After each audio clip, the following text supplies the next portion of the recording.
মাছের মাথা দিয়ে বাঁধাকপি খেতে হবে ফাটাফাটি। চলুন দেখি কেমন করে বাঁধাকপি বানাবার সময় আমরা একটা সিক্রেট মশলা তৈরি করে নেব। এখানে 1 চামচ করে আমি পোস্ত, কাজু, চালমগজ, বাদাম ও তেজপাতা কয়েকটা এবং কয়েকটা শুকনো লঙ্কাকে ড্রাই রোস্ট করে একটা পাউডার বানিয়ে নিচ্ছি। কড়াইতে সাদা তেল দিয়ে আমি ছোট করে কেটে রাখা আলুগুলোকে ভেজে নেব এবং আরেকটি কড়াইতে সর্ষের তেলে আমি মাছের মাথা নুন হলুদ দিয়ে উল্টে পাল্টে ভেজে নেব। আমি এই রান্নাটা যেহেতু আমি সাদা তেলে করব, তাই আমি সাদা তেলে করছি। আপনারা চাইলে সর্ষের তেলে পুরোটাই করতে পারেন।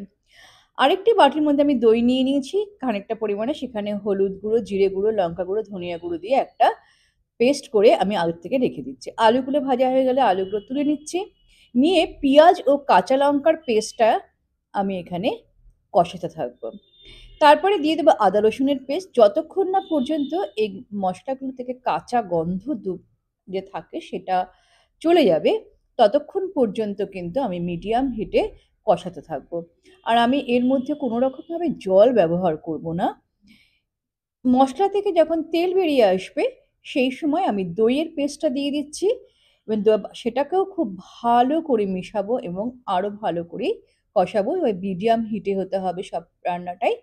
আর জল কিন্তু ব্যবহার করা যাবে না, দইয়ের জলটা কিন্তু উপরে ভেসে উঠবে।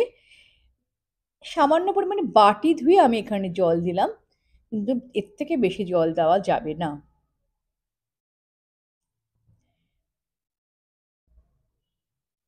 মশলা থেকে যখন তেল গুড়টা বেরোতে শুরু করেছে, তখনই আমি এখানে মটরশুঁটিগুলো দিয়ে দিচ্ছি।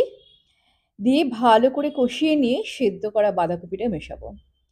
সেদ্ধ করা বাঁধাকপি যখন মেশাবো, একদম উল্টে পাল্টে ভালো করে মশলার সাথে মিশিয়ে নিয়ে যে সিক্রেট মশলাটা আমি তৈরি করেছি, অর্থাৎ রোস্টেড মশলাটা আমি এখানে দিয়ে দেব। দিয়ে ভালো করে কষাতে থাকবো। যারা আমার চ্যানেলটিকে সাবস্ক্রাইব করেছেন তাদেরকে অসংখ্য ধন্যবাদ। আর যারা এখনো করেননি প্লিজ সাবস্ক্রাইব করে পাশে থাকবেন। পাশে থাকা বেল আইকনটি প্রেস করে রাখবেন যাতে আমার রান্নার নোটিফিকেশন সবার আগে আপনার কাছে পৌঁছে যায়। এরপর আর সিক্রেট মশলাটা যখন বানানোর সময় একটা জিনিস খেয়াল রাখতে হবে, খুব মিহি যে হয়ে পাউডারের মতো হবে তা কিন্তু নয়। একটু খোয়া খোয়া থাকলেও কোনো অসুবিধা নেই, কারণ এটা কিন্তু মানে তরকারির সাথে একটা বাইন্ডিংয়েরও কাজ করবে।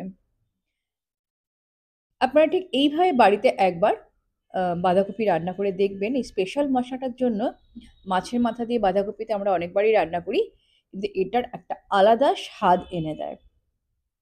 মাথা ও আলুগুলোকে এখানে একটু স্ম্যাশ করে নেবো, মাথাটাকে একটু ভেঙে দেবো যে হাতার সাহায্যে রান্না করছি।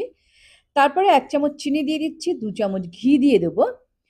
আর চিনিটা কম বেশি আপনারা করে নেবেন। আর তারপরে দিয়ে দেবো সবশেষে ধনেপাতা।